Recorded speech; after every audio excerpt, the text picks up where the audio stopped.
यदि आप स्वयं अपने भाग्य का निर्माता बनना चाहते हैं और आपकी प्रबल इच्छा है कि आप सफलता की बुलंदियों को छुए, तो इसके लिए सर्वप्रथम आपको अपना व्यवहार बदलना होगा। इसके लिए सबसे पहले आप अपने मन से घृणा, ईर्ष्या, द्वेष आदि विचारों को निकालकर बाहर करें, तब आप अपने भाग्य का स्वयं निर्माण करें।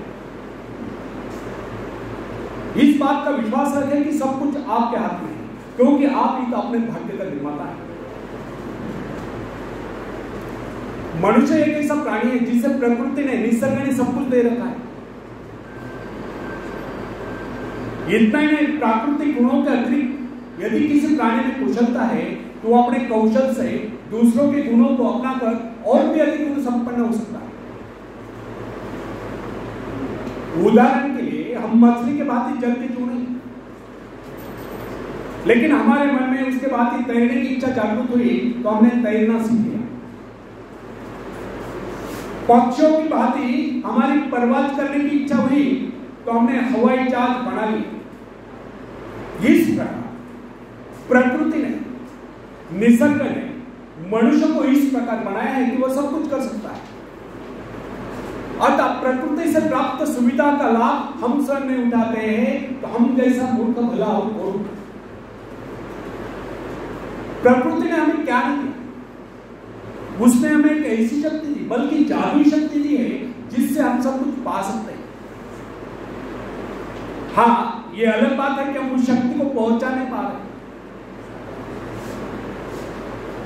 अरस्तु ने, अरिस्टोटल को अरस्तु कहते हैं, अरस्तु ने एक बार चौराहे पर खड़े होकर चिल्ला कर कहा, इस दुनिया में सब कुछ है, जो चाहो सो पाओ, पर पहले अपने को उस योग्य बनाओ। अरस्तु ने कहा है, इस दुनिया में सब कुछ है, जो कर्महीन है वह कुछ नहीं पाता है। एक कड़ू सत्य, एक उक्ति भी है, कर्महीन नर पावत नहीं। आपको क्या चाहिए इस पर विचार करिए, फिर गंभीरता पर उसके लिए योजना बनाइए, योजना बनाकर उस पर अमल करें, बराबर प्रयत्नशील रहें। एक दिन आप अपनी इच्छा पूर्ति करके रखें, एक दिन आपको सफलता अवश्य मिलेगी। फ्रेंड्स, यदि हम सतत विकासमान हैं तो हमारी शक्तियां क्षीण नहीं सकती। जिस प्रकार घर का कूड़ा प्रतिदिन झाड़ू से साफ करना पड़ता है, उसी प्रकार मन के कूड़े को प्रतिदिन साफ करें। निरंतर नए विचार, आगे बढ़ने के विचार, प्रगति के विचार, उन्नति के विचार मन में लाए, तब शक्तियों को क्षीण करने की क्रिया स्वयं समाप्त हो जाएगी। हमारे मन तथा शरीर में निरंतर विकास की क्रिया जारी रहना स्वाभाविक है। इसमें बाधा तब पड़ती है जब दूषित विचार हमारे मन पर आक्रमण करते हैं। मन पर दूषित विचारों का आक्रमण तभी होता है जब हमारे मन में खालीपन होता है। जब तक हम अपने मन में विकास के विचार रखते हैं, तब तक अवनति के विचार ना आ सकते।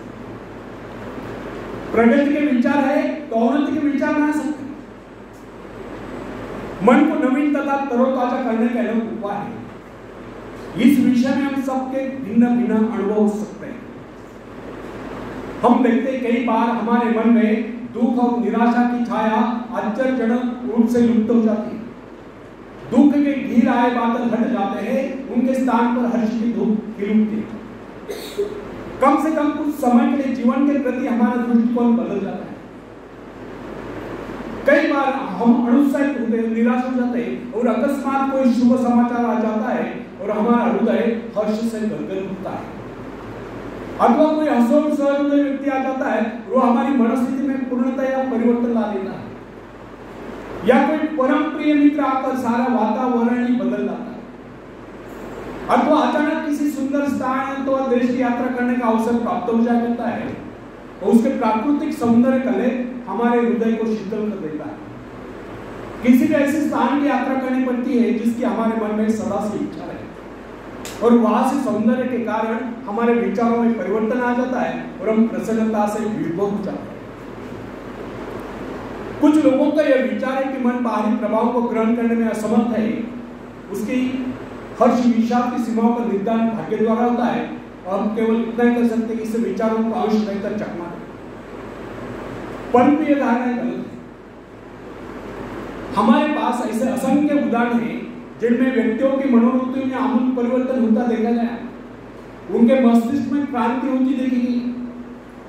बहुत से लोग जो जन्म से दुर्बल थे वे व्यायाम द्वारा सबल होते देखे गए, अकर्मण्य कर्मठ होते देखे गए।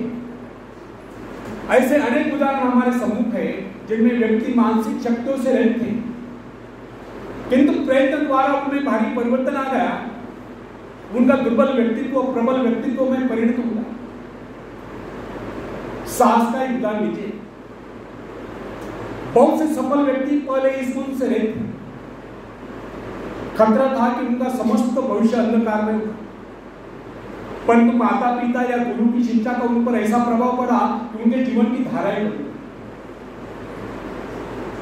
इससे यह सिद्ध होता है कि मनुष्य उपदेश या शिक्षा प्राप्त करके या निरंतर अभ्यास से विचारों में क्रांति ला सकता है।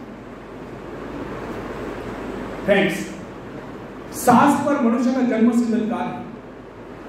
साहस के भाव परिपक्व होने पर वही व्यक्ति जो पहले कायर समझा जाता था, शौर्य और पराक्रम के कारनामे कर लोगों को चकित कर देता है। जब हम भय, संदेह, निराशा से ग्रस्त स्थिति में होते हैं, तब हम सही निर्णय नहीं कर पाते। उचित एवं ठोस निर्णय केवल उसी समय किया जा सकता है जब मस्तिष्क सही स्थिति में हो। निराशा, क्रोध, भय, ईर्ष्या, द्वेष आदि के बादलों से गिरकर अंधकार में न हो। भय तथा चिंताग्रस्त मनस्थिति में कभी किसी महत्वपूर्ण विषय पर निर्णय नहीं करना चाहिए। जब मन निर्मल, संतुलित, शांत हो, कोई भी निर्णय उस समय करना चाहिए। उस समय जो निर्णय बनाया जाए केवल उन्हीं को कार्यान्वित करने का प्रयत्न। भय, क्रोध आदि के आवेग पर मानसिक शक्तियां बिखर जाती है। उस समय मन एकाग्र न रहने के कारण निर्णय गलत होते हैं। यदि मनुष्य सही शिक्षण प्राप्त करे या मन को अभ्यास कराए तो वह निराशा, क्रोध, ईर्ष्या, द्वेष आदि विचारों को कुछ क्षणों में अपने मन से निकालकर बाहर कर सकता है तथा प्रसन्नता का अनुभव कर सकता है। प्रसन्नता, आशा, आकांक्षा, उत्साह इन भावनाओं के आते ही मन का अंधकार दूर हो जाता है। अतः व्यक्ति को चाहिए कि नकारात्मक विचारों को हर समय अपने मन में रखे। सभ्यता की प्रत्येक नई आवश्यकता मानव मस्तिष्क को नई चुनौती देती है और जिस प्रकार जानवरों तथा मनुष्य के शरीरों में जलवायु तथा वंश रक्षा के उद्देश्य से समय की आवश्यकता के अनुरूप लगातार सुधार होता चला रहा है, उसी प्रकार आज के परिवर्तित आवश्यकता वाले संसार की मांग के अनुरूप मनुष्य को भी अपने मस्तिष्क को सुधार कर मुकाबले के लिए तैयार करना होगा। मस्तिष्क पर जिन विषयों पर सोचने का भार पड़ता है उसी का अनुरूप अपने में परिवर्तन कर लेता है। वह नई कोशिकाओं का विकास कर लेता है, दुर्बल कोशिकाओं की मरम्मत कर लेता है तथा उन्हें मुकाबले के लिए तैयार कर लेता है। बड़े शहर के हलचल और शोरगुल में काम करने वाले व्यक्ति का मस्तिष्क विविध रूपों में विकसित हो। वह शीघ्र सोचेगा, तेजी से गति करेगा, संक्लिष्ट एवं विविध कार्यों में द्रुत गति से चेष्टा करेगा। शीघ्र पड़ने वाली विविध आपातकालीन क्रियाओं का मुकाबला करने के लिए वह तुरंत कार्यवाही करने का अभ्यास हो जाता है। छोटे नगर, कस्बे में रहने वाले व्यक्ति का मस्तिष्क भिन्न प्रकार से विकसित है, क्योंकि उसकी आवश्यकता इतनी विविध नहीं है। उसे तुरंत ही बहुत से निर्णय करने की आवश्यकता भी है। यह कदापि न भूले कि प्रत्येक कार्य मस्तिष्क सम्मुख नई चुनौती उपस्थित करता है और उसकी आवश्यकता के अनुरूप ही मस्तिष्क अपने काबिलियत का विकास कर लेता है तथा विशेष किसी काम के लिए अपनी शक्ति को बढ़ाता है। विभिन्न धंधों, नौकरियों, व्यापार एवं व्यवसायों के लिए विभिन्न प्रकार की शारीरिक तथा मानसिक चेष्टाओं की आवश्यकता होती है और इन आवश्यकताओं में भी तीव्र गति से निरंतर परिवर्तन होता रहता है। अतः जिस व्यक्ति का मस्तिष्क जितना अधिक ग्रहणशील, संवेदनशील, सूक्ष्म होता है वो उतनी तीव्रता से अपने में परिवर्तन लाने में समर्थ होता है तथा नए संघर्ष में सफलता एवं विजय प्राप्त करता है। उदाहरण का एक पुरोहित की आवश्यकता है विशिष्ट रूप, अतः उसका मस्तिष्क उन्हीं आवश्यकताओं के अनुरूप विकसित होगा। वर्ष तक उसका उसका मन निरंतर आध्यात्मिक विषयों के चिंतन में लीन रहता है। अतः उसके मस्तिष्क के विकास का स्वरूप एक वकील, व्यावसायिक एवं भवन निर्माण विशेषज्ञ से भिन्न हो। जिस व्यक्ति का जीवन अध्ययन या बौद्धिक हलचलों में लीन रहा है, उसके मस्तिष्क के सेल्स का विकास एक व्यापारी के मस्तिष्क से भिन्न होगा। अध्यापक में विचारों की उन्मुखता, कार्य में शिथिलता, भौतिक पदार्थ प्राप्ति के आग्रह का अभाव, एकांत प्रियता दिखाई देगी। जबकि व्यापारी में समझदारी, दूरदर्शिता, चतुरता, नियमबद्धता, समयबद्धता और पूर्ति दिखाई देगी।